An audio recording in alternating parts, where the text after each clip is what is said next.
تو ایک اسلامی بھائی نے مجھے بتایا پرسوں کے دن ہی بڑے شہر میں کہ اس کا دوست شادی کو صرف 7 مہینے ہوئے، 7 مہینے شادی کو ہوئے، اب اس کی بیوی کہتی ہے کہ میں نے تیرے ساتھ نہیں رہنا، تیرے ساتھ میں نے نہیں رہنا۔ میں نے کہا کیوں نہیں رہنا ہے؟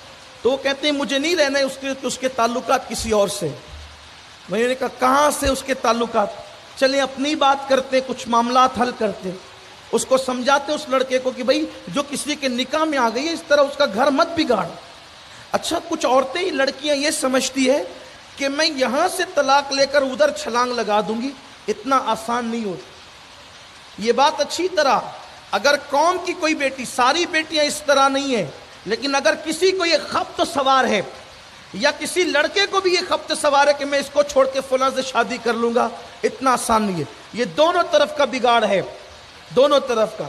کچھ لڑکے شادی کے بعد بھی دوسری عورتوں سے ناجائز تعلقات قائم کرتے ہیں اور اس کو پریشان کرتے ہیں، فون پہ ادھر باتیں، گھر میں آ کر بات موبائل پہ لگے رہتے ہیں، واٹس ایپ ہو رہا ہے، میسج ہو رہا ہے۔ اس کو ٹائم دو میرے عزیز، اس کو ٹائم دو، بیویوں کو ٹائم دو، وقت دو ان کو، ان کا حق ہے۔ بلکہ اگر نفل نمازیں ان کو ٹائم دینے میں رکاوٹ بنتی ہے تو اللہ کے رسول نے فرمایا کہ نفل نمازیں چھوڑ دو اور ان کو ٹائم دو۔ نفل نماز پڑھنے سے افضل ہے اپنی عورتوں کے پاس وقت گزارنا۔ یہ اپنے مذہب کی تعلیم ہے، یہ اپنے مذہب کی تعلیم ہے۔ عورتیں ٹیشو نہیں ہیں، عورتیں پیر کی جوتی نہیں ہیں، عورتیں استعمال کر کے پھینکنے کا کوئی آلہ نہیں ہے۔ یہ بہت قیمتی سرمایہ ہے۔ جن کے پاس نہیں ہے اس کے دل سے پوچھ کہ عورت کسے کہتے ہیں، بیوی کسے کہتے ہیں۔ اور یاد رکھنا جس بھی نعمت کی تم ناقدری کرو گے اللہ اس نعمت کو چھین لے گا اور اس کے بعد پھر وہ نعمت تمہیں نہیں دی جائے گی۔ جب اللہ نے شریف دیا تھا، محبت کرنے والی دیا تھا، پیار کرنے والی دیا تھا، وفا کرنے والی دیا تھا، قدر نہیں کی، مارا پیٹا، گالی گلوچ کی، ستایا، کبھی طلاق دے دیا، کبھی ظلم کر کے اسے مار ڈالا، اب پھرتا ہے مارا مارا، کہیں چین نہیں ملتا، دوسری کیا، تیسری کیا، لیکن وہ وفا نہیں ملتی جو وفا اس میں تھی جس کو ستا کر کے ہلاک کر دیا۔ وہ کہتا ہے بہت اچھی تھی وہ جسے میں نے کھو دیا۔ قدر نعمت بعد زوال، اس لیے اللہ کی دی ہوئی کسی بھی نعمت کی ناقدری مت کرو۔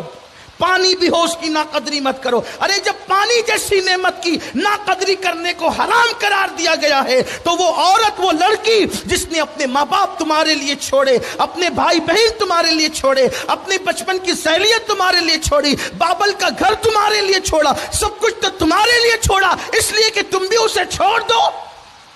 یہ اسلام کی تعلیم نہیں ہے۔ اسلام کی تعلیم یہ، ارے جس نے سب کو تمہارے لیے چھوڑا اس سے کم تم محبت تو کر سکتے ہو، وفا تو کر سکتے ہو۔ نہیں میرے عزیز، یہ روش تمہاری صحیح نہیں ہے۔ ہمارا مذہب صرف نماز اور تسبیح کا مذہب نہیں ہے، ہمارے مذہب میں جتنی اہمیت نماز کی ہے اتنی اہمیت ازدواجی زندگی صحیح گزارنے کی بھی ہے۔ اس لیے ہمیں اس کی طرف توجہ کرنا ہو۔ یہ جو حالات پیدا ہو رہے ہیں کہ عورتیں شادی کے بعد بھی کہیں اور ناجائز طور پر تعلقات قائم کر رہی ہیں، اس میں بڑے قصوروار مرد ہیں، بڑے قصوروار مرد ہیں۔ اس کی وجہ یہ ہے کہ مرد اپنی بیوی کو وہ محبت اور ٹائم نہیں دیتے۔ میں نے اپنے امیر محترم، قائد محترم، جن سے ہم بہت کچھ سیکھتے ہیں، بلکہ جو باتیں کتابوں میں ہم نہیں پاتے ان کی اپنی جو ہے وہ صحبت میں اور مجلسوں میں بیٹھ کر پاتے۔ میں نے ان سے پوچھا کہ آپ مجھے بتائیں کہ اکثر میں دیکھ رہا ہوں کہ مالدار گھرانے کی عورتوں میں یہ بیماری زیادہ پائی جاتی، غریب گھرانوں کے مقابل میں مالدار گھرانے کی عورتیں اس بلا میں زیادہ گرفتار ہیں۔ وجہ کیا ہے؟ حضرت نے فرمایا وجہ یہ ہے کہ اکثر لوگ جن گھرانوں کا آپ ذکر کر رہے ہیں، حالانکہ ہر مالدار گھر کی عورت ایسی نہیں ہے، میں پھر وضاحت کروں، میں چند لوگوں کی بات کروں کہ وہ بیوی نے کہا کپڑے چاہیے، اس نے 2 کا 4 دلا دیا۔ اس نے کہا مٹھائیاں چاہیے، پاؤ بھر کا مطالبہ تھا 2 کلو لے آیا۔ اس نے کہا سنگاردان چاہیے، 2-4 کی ضرورت تھی 4-6 لے آیا، سب لایا۔ کھانا بھی اچھے سے اچھا.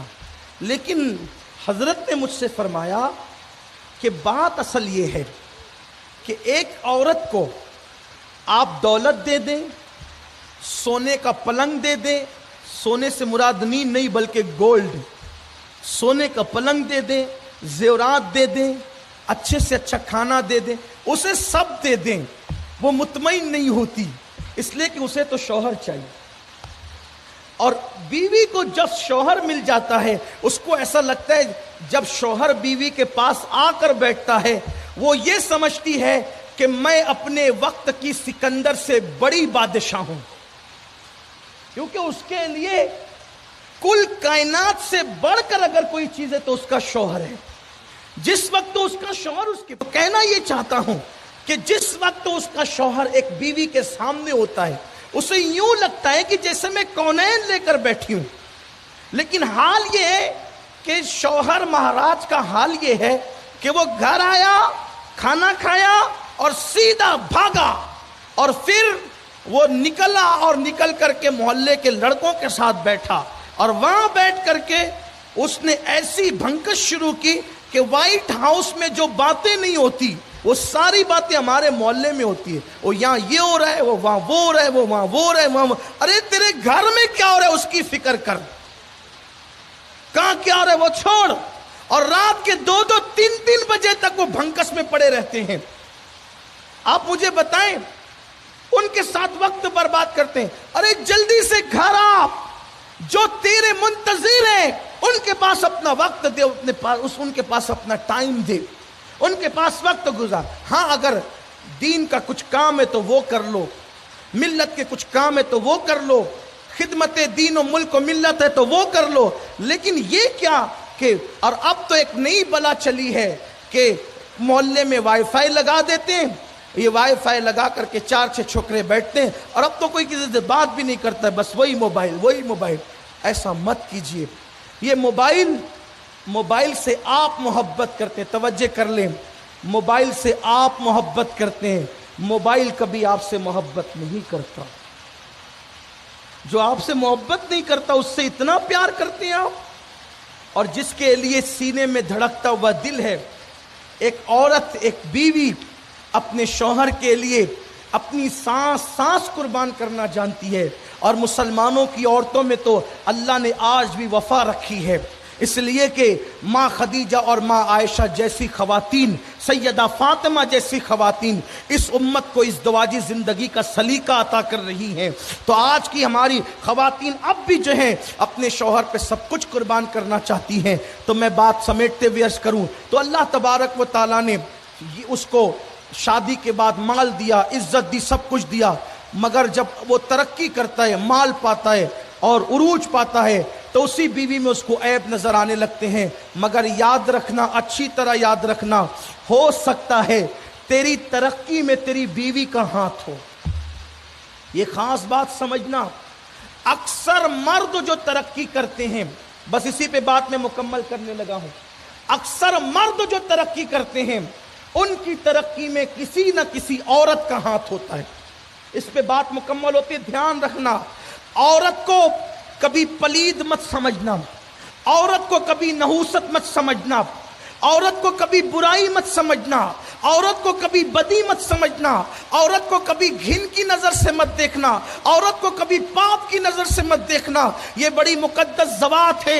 ہر انسان کی، ہر مرد کی ترقی میں کسی نہ کسی عورت کا ہاتھ ہے. چاہے عورت ماں کی شکل میں ہو، وہ دعا کرتی ہے اور اس کا ہاتھ تمہاری ترقی میں آتا ہے. عورت بیٹی کی شکل میں ہے، اس کی پرورش کی برکت سے تمہیں ترقی نصیب ہوتی ہے. عورت بہن کی شکل میں ہے، اس کو پیار دیتے ہو تو تمہیں ترقی نصیب ہوتی ہے. اور عورت بیوی کی شکل میں ہے تو اس کے قدموں کی برکت سے اللہ تمہیں عروج و ترقی عطا فرماتا ہے. فرمایا گیا اللہ جسے نیک اور وفادار عورت عطا کر دے گویا اللہ نے اس کو دنیا میں جنت عطا فرما دی. الحمدللہ علی احسانہ. یہ سب کو نعمت نہیں ملتی. ذالک فضل اللہ یؤتی من یشاء. اللہ جسے چاہتا ہے اپنا فضل عطا کرتا ہے. تو اللہ جب نعمت دے اس کی ناقدری مت کرو. اپنی اللہ نے دی ہوئی یہ نعمت ہے، اس کی قدر کرو.